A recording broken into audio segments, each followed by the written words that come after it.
McKinnon Stakes. Tie the Knot will carry an allotted weight. That's what it is, weight for age. So he carries the allotted weight. And today, of course, that was 58 kilos.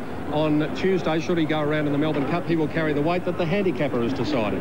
Well, he's got 57.5 or 57, hasn't he? And then you've got horses in the race down like Jogan Roche and so on. They're down in the late or early 50s. So there's going to be a big difference. I think you've just come up with the first spoonerism of the carnival too, Roy. Jogan Roche.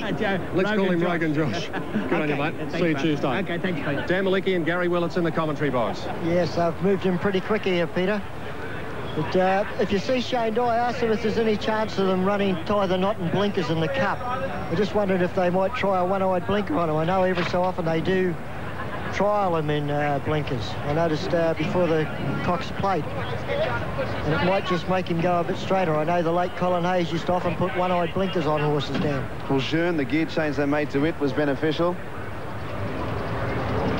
Got 58 kilos in the Cup too, Tie the Knot, so you look at the weight difference between he and Rogan Josh, it's a big ask, isn't it? Yes, I like Set to go for the Salinger Group 1, 1,200 metres. Problem out wider in gate number 13. Racing now. Pickup line jumped away well. They're going to split up here. There's about 7 of them coming down the grandstand side of the track. Far Rain, Pickup Line, Natois, Major Victory. Go the Grey, French Clock, Kidman's Cove. Down on the flat side of the track, and Magic Music as usual. Has got plenty of early toe and is going to lead the Grey, which is Paint. Up there was Sports, then came a Point. Star System is down on the rails. Next was Toledo from Run, and Canniana's getting back a little bit. She's back to last of the main group on the flat side of the track. They're running over the 600-metre crossing now, and it's Magic Music on the flat side leading Paint, Sports, Star System, then came a Point. Next out wider was Toledo from Staging, Canniana and Umran. Down the grandstand side, Pickup Line just in front of Far Rain, Natois, Go the Grey, Major Victory, French Clock and Kidman's Cove, 300 to go. Magic Music on the flat side led 2 lengths, but here comes Toledo and a Point. Canniana makes up ground. Down the grandstand side, it's Far Rain in front. The inside, Toledo a Point, but it's Far Rain in front. The grandstand side's in front. Far Rain's clear and is going to win. Far Rain drawing away. What a big effort this from the 3-year-old filly. Far Rain scored it by about 3 lengths. Toledo's run second, nearly a dead heat third between Canniana and Natois. Then came a Point, Star System Staging, Paint, Magic Music knocked up, and then Sports, Kidman's Cove. Well back go the Grey, Major Victory, Pickup Line and French Clock at the end of the field. Well, isn't she something, Dan? It was a brilliant win, and I think she might have just about broken the track record. 1:07.9. Well, that's in the top 3 fastest times they've ever recorded here. Just outside.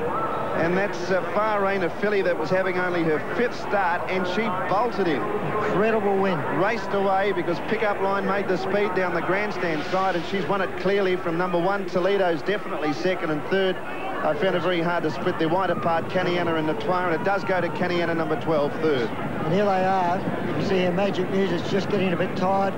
Toledo here is going to the lead, and here's Far Rain right on the outside, and looking to get away. And Brett Preble, he's delighted when he goes past the post. He just gives that little whip wave. You can see him just right on the post. And that's a Group 1 win, Brett Preble and David Hall, and what a barnstorming finale from this 3-year-old filly, Pete. Yeah, terrific performance. Look at the smile on the face of David Hall, first and third, and that winner is something out of the box. She's very, very special. I mean, from day one, Pete, she's never ever been headed on the track. The 12 was the first horse to get past her at Caulfield, and it's just look, it's a fantastic feeling to win a race like this on Derby Day. Now, what about the gate? She drew 12. Was there ever any thought of going to the flat side row?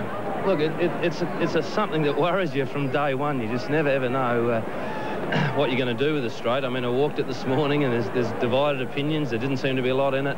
The wind started to blow up a little bit. This filly's been down the straight a couple of times. She's super tractable and comfortable down here. At the finish, Peter, I said, Brett, find out where the other blokes are going and don't get knocked over. I don't care which side you come. Well, he did it beautifully. We're going to hear from him now. Well done, David. Thanks very much. Here is Brett Preble with John Letts. Yeah, Brett, you were just saying she's something special, this filly. Yeah, she's, John. She's got a touch of class and the brilliance that, like, you know, most 3-year-olds haven't got. You know, she's just a very strong filly and can race right there. Got an explosive finish, so I can't catch her. And Brett, you said you led all the way, like Magic Music is a flying machine, yeah, you led it all the way. Yeah, led it all the way. I said to Dave, I want to go outside because I want to be on my own and let her settle. How good is she? Group 1 in his 5th race today. Yeah, she's pretty special. Yep. Good on you, Brett. Thanks. You got on a good one there. He is on a good one, and let's hope for the sake of Brett Preble he can stay on the good one, because she is very, very good. Jen, a thought just flashed through my mind as we watched the replay here. She finished off her race so well. Remember over the carnival last year we saw a flying filly called Iska, and then she came here and cleaned up in the autumn. This filly could do the same thing. Well, David Hall, you just spoke to, has an enormous opinion of her and just the way she's won with authority. And Peter, the time she's run was outstanding as well. Well, the track record here is 1:7.5, which is held by Gold Ace. Now, this filly has run 1:7.9. Gold Ace, I think from memory, was on a rock-hard fast track. Far Rain's run 1:7.9 on a good track at her 5th race start. She's still learning too. Amazing. Very good filly. She is a super filly. Far Rain, number 16, Brett Preble, is the winning rider. Second placing going to number 1, the very honest Toledo, Stephen Arnold. And third home was number 12, and that was Canny Anna Greg Giles. So David Hall, 1st and 3rd, and he's pretty happy about it. Yes, and you can see there she's got quality written all over her, hasn't she? Yeah, we're going to be hearing a lot more of that name. Brett Preble brings Far Rain back to scale in the 3rd of our Group 1 races, the Salinger Stakes. We'll go to a break. You're watching Network 10's live and exclusive coverage of the opening day of the Melbourne Cup Carnival from fabulous Flemington in Melbourne.